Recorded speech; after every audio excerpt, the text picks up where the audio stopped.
Hello, everyone. My name is Wais Asmal. Welcome to another episode of Tooways to Skin a Cat, a show where we talk career experiences, entrepreneurship, and investments. The main aim is to show that there's more than one way to be successful other than just climbing the corporate ladder. Now, we are live on LinkedIn and YouTube, and the show will be available on podcast by tomorrow. For those listening on the podcast, please leave a rating. Now, if you're watching us live, drop a one in the comments so that we know we're not talking to ourselves, and drop a two in the comments if you're watching the recording. My guest for this week is Botwe Kraziya, a chartered accountant who is the Chief Operating Officer of the University of Venda. He's also the former CFO. He's been CFO of a few other organizations and is currently also completing a master's. Botwe, thanks so much for joining me today. Thank you. Thanks for having me. Let's jump straight in. Tell us your story. Where do you come from? And maybe even outside of work, who is Botwe Kraziya? Give us that backstory. Well, do we have all evening for this? So, so thanks, Wais. I appreciate the time and I appreciate your invitation. So, I am Botwe Kraziya, pronounce it with a KR. I originate from the Eastern Cape, born and bred in East London. Went to school in a small town, very small town, called Alice. Went to Rhodes University. That's where I did my CA qualification. So I moved on from there, started articles at Ernst & Young. I actually was an auditor for a minute, but I must tell you, Wais, I didn't last very long in audit. You and me both. 3 months, I think it was. I couldn't do it. So I moved on into the corporate space. So I moved to EdCon, and that's where I completed my articles. So for me, the move particularly was career defining. It was really about understanding and being at the coalface of business. I wanted to be in the decision-making structures in a business. I didn't want to come back later on and figure out what people did they do it right, etc. I just felt it didn't quite agree with my ambitions, which were not particularly clear at the time, but I just knew that that's where I wanted to go. Continued my articles at EdCon, got my CA qualification while I was there, and I grew tremendously. So EdCon, which is no longer in existence, obviously now, always was my home. And you can imagine how heartbreaking it was when I learned about all the financial issues that happened, and but that's where I was trained up, and that's why I learned a lot of important skills, problem-solving skills, value adding in the spaces you are in. For me, it was an important training ground. Then after EdCon, I moved on. Once you qualify as a CA, you think, I've arrived.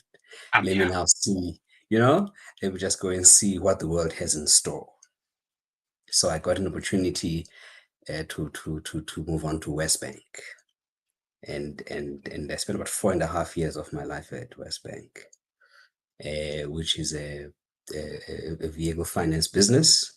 And I worked in different parts of Westbank. I actually got a lot of my more, call it, softer skills around leadership and around teamwork. Actually, in my 4 years at Westbank, I got amazing managers. I've got incredible mentors when I was there, and my career actually, and just my life as a professional, actually, it took a big leap forward. I'm quite grateful to the colleagues I worked with. And then from Westbank, I got an opportunity to have my first CFO role at Imperial Fleet Management. So by the time I left Westbank, I was already in the fleet management space. Now, one of the things I enjoy always about the accounting profession, the CASA profession, is that you can work literally in any industry.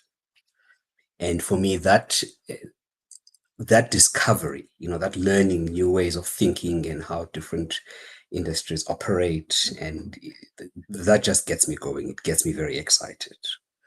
I must declare upfront ways that I'm not the kind of accountant who I would never be in the technical office of any business. I, you know, I can't do that kind of accounting work. Obviously, I'm quite familiar with IFRSs. I can prepare financial statements. That's brilliant. But that's not the kind of work that's always been in interest for me in my career. So my first CFO role was actually quite operational. It was a fairly new business at the time. I think it was a business that Imperial was trying out. And so I was the inaugural CFO in that business. So I helped set up systems and processes, etc.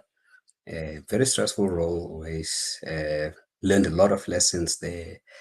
It's also a role where I actually took some hard knocks. It was not plain sailing, but a lot of learning happened in that role. Then from there, I moved on into the crane hire business. Always crane hire. I didn't even know what a crane was before I joined this business. So I had to figure that stuff out and understand how those things make money, how those things are maintained. It was a whole thing. But again, new industry for me, new experiences, but also even different types of people. So that business had branches all over the country. It even had one in Namibia. So I think it was my first visit in Namibia was through this business. And ways it was fantastic. But now what's interesting and what a lot of people, a lot of us CAs miss when you transition from being a trainee to being a senior person to being a manager to being a CFO, those are steps. And the skills you need when you go to the next level are not exactly the same as when you're in the prior level. And if you don't take the time to figure that out and to learn these skills and to figure out how to acquire these skills, you can find yourself in a bit of a strange situation in your career. And that's what happened with me.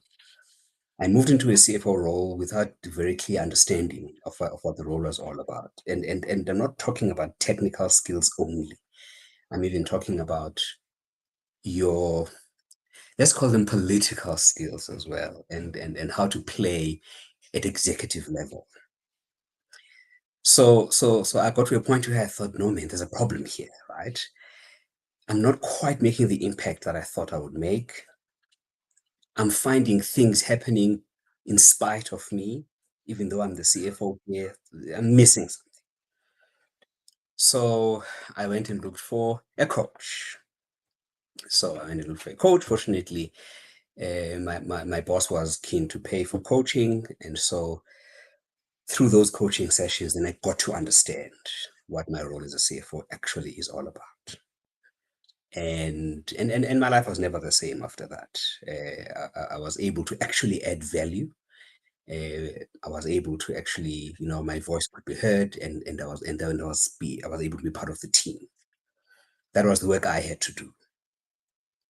So my CFO role then in that business was actually for me a turning point, and that's where I actually got some important lessons. So I left the crane business ways. I was laid off from that role actually, and yes, colleagues, CAs can also be retrenched. CAs and CFOs can be retrenched. So that happened with me.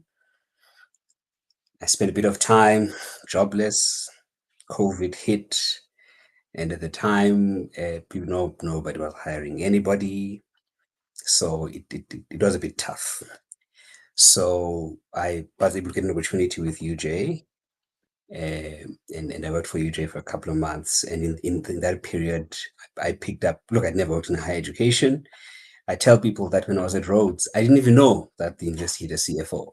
I just knew the VC. I just knew the director for student affairs and the registrar. That's it. I didn't know anybody else. Most important people for the students. So then I got to this university and thinking, what is going on? But I got some of my most important lessons around how higher education works in that short stint I was there. But then I was fortunate then to get a CFO role at the University of Venda. And again, I was the first CFO of the University of Venda. They'd never had a CFO before. So what's been interesting about my career always is that I've never walked into a CFO role where there was a previous CFO. I was always the first. I was always the guy to figure it out. I was always the guy to also help my fellow executives to understand what this role actually is supposed to be about. I had to also help my fellow colleagues inside the university as well around, this is what this whole CFO thing is about, colleagues. This is how I can be of value to you.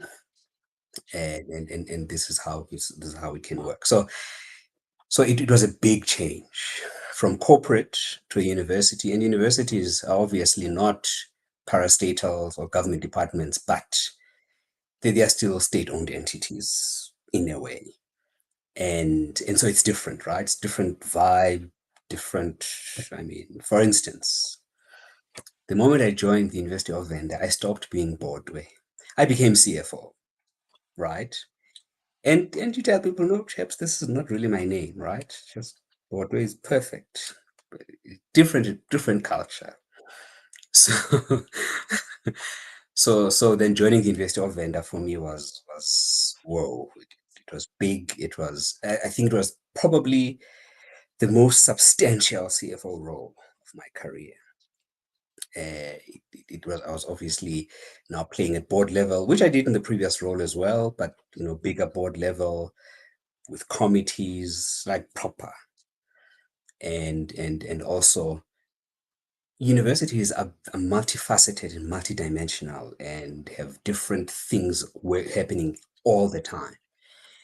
And as a CFO, I have to figure all of this out, figure out how it works, figure out how it comes together, because ultimately it's going to end up being a debit or a credit. So I need to figure out how it originates, how it works, is it being run properly? And so the learning then for me was incredible. I mean, in my first year, always I had to prepare the annual financial statements in Microsoft Word. Oh, that was fun. It sounds like painful. That was fun. But that was an important lesson for me, because then I was able to figure out how things come together, where things come from. Today, when I review the apps, I can be able to pick up very quickly if something doesn't look right, if something is not consistent with what I expect. So it was an important learning, but yes, it was a painful period. So yeah, so I spent about 4 years at Univan before then the council decided that they want to entrust me with a bigger responsibility, which is that of chief operating officer. And I have 1 or 2 CAs who've asked me about this transition, by the way, so I hope we'll talk about it as we proceed. That's how my career has gone. So that's literally my next question is, you sound like, I mean, that you can almost, you've had operational experience in your CFO roles before. But let's say somebody is like you, I mean, most of your roles were before that were all basically either finance manager or a few CFO roles. So technically they were finance roles. How did you transition from CFO to COO? Because the mindset is different. And not only how did you transition, if somebody else was thinking of doing the same thing, what advice do you have on how they can move from that finance role to that operational role? So the answer to your question probably goes way back to Westbank. We had a very interesting gentleman as our CEO at the time. I was there 2009 to 2013. So those who are familiar with Westbank will know who the CEO was at the time. This gentleman, he was very successful, by the way, at Westbank. He did very well. The bank wrote amazing business at the time, and they actually, we made record profits. He did very well. And he liked to make a comment, and his comment was, guys, you need to understand something. When we invited you for an interview at the university, at the bank, we saw your qualifications. Cool, qualifications, wonderful. chartered accountant, happy days. Come. But once you come into the bank, then we expect value from you. Now, that value will be determined by you. So that stuck with me, by the way. This was a big meeting. All stuff was in this meeting, but that stuck with me. Because what he was communicating was basically that once you walk through those doors, we expect you to be part of this team and we expect you to be part of our success story. So do what you need to do to make sure you're a success. So I've always been keen to add value, to find solutions to problems. In the early years of our marriage with my wife, we used to fight about this. So she'd come and tell me, this is wrong or that's a problem. And my default is to find a solution. Right. So this is what you need to do. So obviously I had to learn that it doesn't quite work that way at home, at least not all the time. So that's what I set out to do in my career. I set out to be the change, to be the difference maker, right? So that's how I then approached all of my roles. So I'm very curious always. I like to know. I like to know how things work. I like to know how things come together. When I was at varsity, I actually started reading the Financial Mail. So I was in Grahamstown. So Grahamstown is a one-street town, right? No offense to Grahamstown people. There was one CNA down the road. They had 3 copies of the Financial Mail. And one of them was mine. So every Friday, I would walk down High Street to buy the Financial Mail. And the purpose of that, I wanted to understand how this business world works. So if I want to be a chartered accountant and a successful one, let me understand how this business world works. So I would read cover to cover. So that's when my curiosity really started or was honed. So I applied the same principles right across in my career. So at Univen specifically, as a CFO, remember as a CFO, you are the enabler of strategy, right? The strategy will win, will work, will be implemented a lot because the CFO enables that through obviously the budgeting process, through the cash management, even just through how the whole financial operations work. So I got involved in a lot of different parts of the university, trying to understand. So how does this work? So if we're saying we're putting up a building, how does it work? So I'll be invited in meetings and in discussions, and I'll make sure I add value. So I'm a big believer that if you invite me in a meeting, it means you probably think I can add value. So let me see where I can add the value. I positioned myself. I believe that CFOs are senior finance business partners in organizations. So my approach is to partner. And I can't partner with you if I don't know what you're doing. So tell me what you're doing. So I'll go and sit with researchers. Tell me what you're doing. Tell me how your area of this university works. For instance, we close off the university first 2 weeks of December. We close everything. University shuts down. The researchers say to me, but you can't shut down though, because remember, with us as researchers, we do our work in that period between December and January when it's quiet.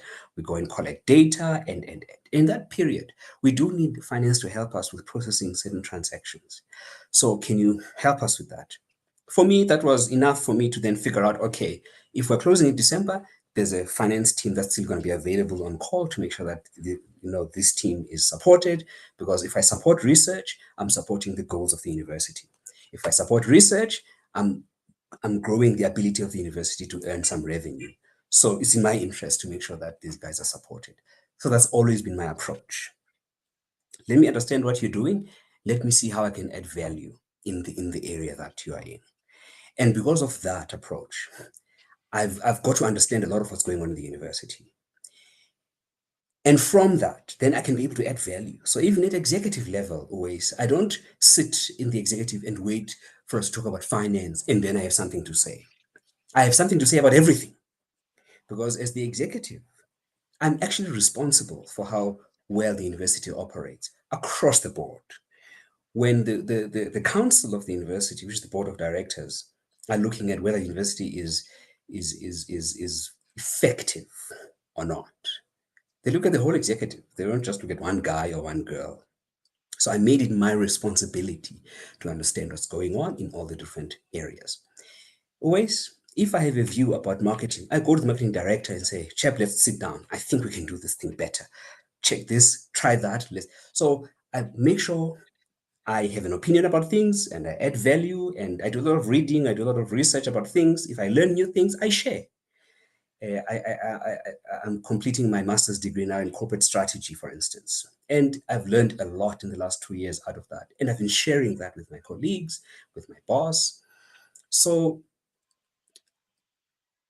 remember that as a chartered accountant, part of the things that they teach us, right, is to think about the business holistically.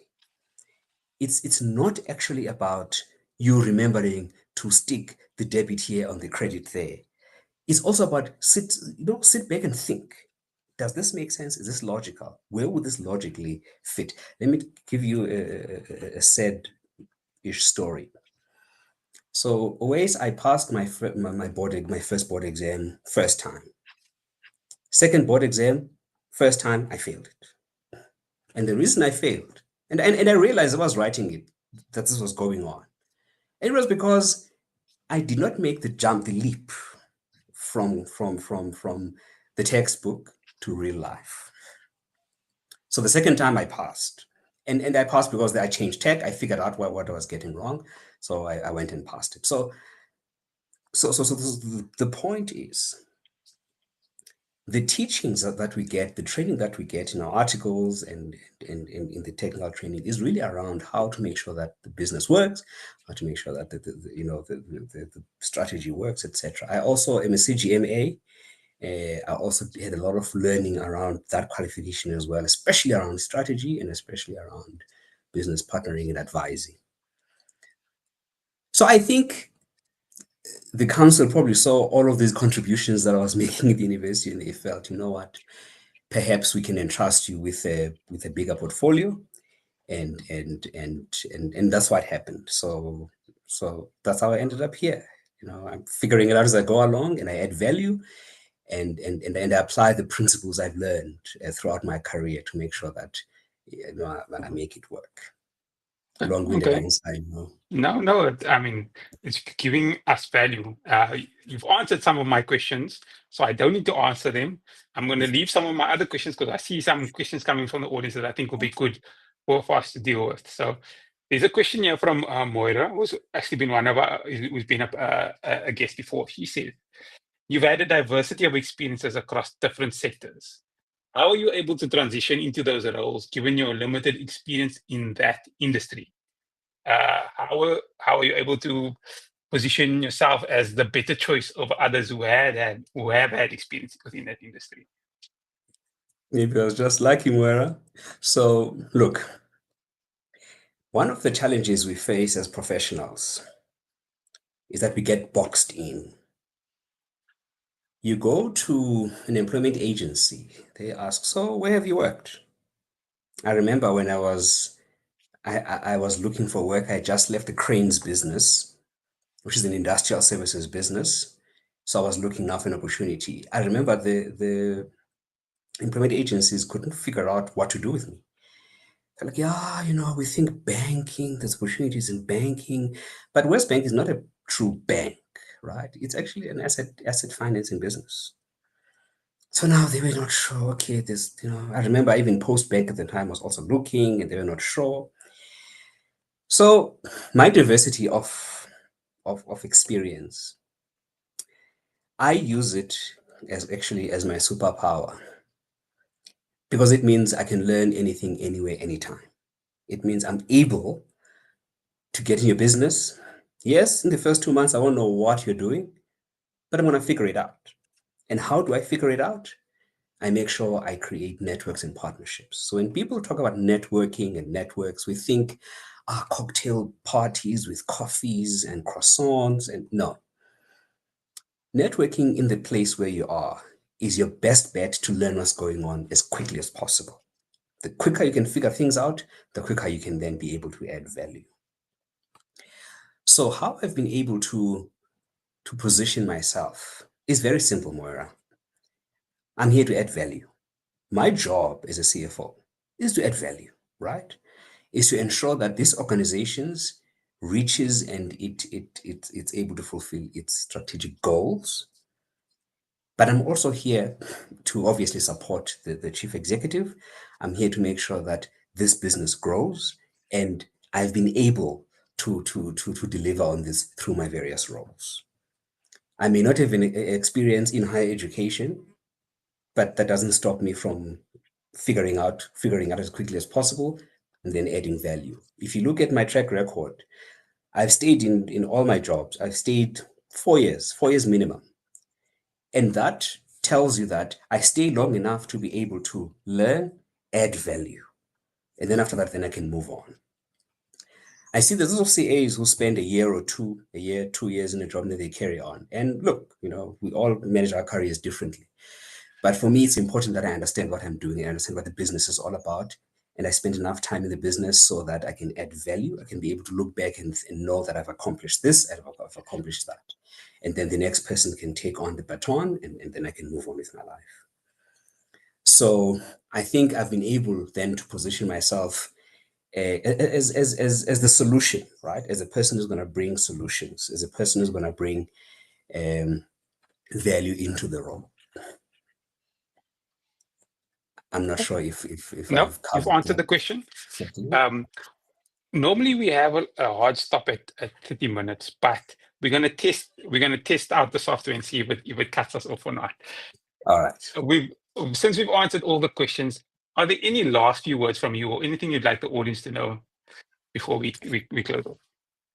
So can I just take Moira's second question? I think it's important. So Okay. she's asking if some of soft and non-negotiable skills I picked up. So Moira, when you show up in a meeting, when you show up in an environment, you don't sit there and become a passenger. And I also learned the skill at West Bank, by the way. You don't sit and become a passenger. You sit and you ask yourself, right, with my expertise, what value can I add in this discussion? You don't speak for the sake of speaking, because trust me, people can pick up on that. You speak because you feel that there's value. I remember when one of my performance areas of areas of improvement was around being able to speak up and being able to, I'm a very shy person always. I know you probably can't tell with this interview, but I battle in spaces with people, and so I would keep quiet. I would keep quiet and I'd say nothing. And my boss would say to me, "You can't do that. You've got to speak."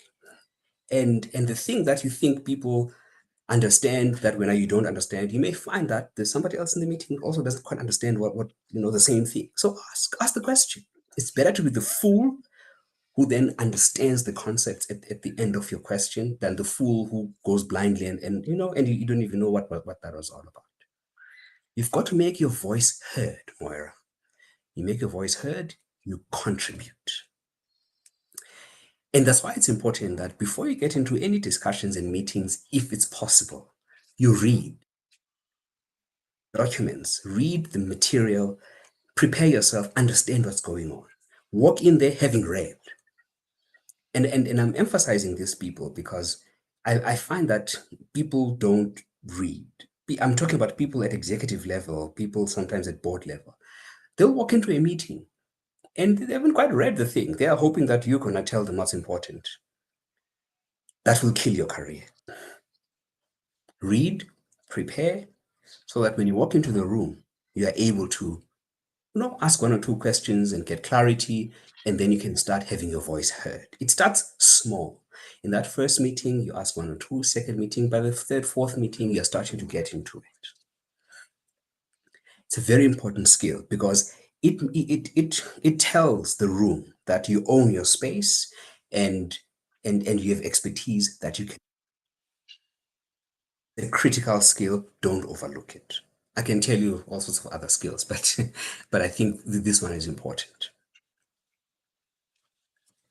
I think that's a great way for this for the show to end. Some pearls of wisdom that were shared there. And some of you, if you were not sure, just go back and watch that recording. The show has been live on YouTube and should be available on podcast by tomorrow. If you're watching on YouTube or listening on the podcast and you feel that it's added value, don't forget to like, subscribe, and click on that notification bell to get automatically notified when the next episode comes out. Botwe, thank you so much for sharing your knowledge with us. Thank you, Uwais. This was fun, actually. Thank you. And I invite anybody to just link up with me on LinkedIn. We can continue the conversations, guys. I'm happy to talk to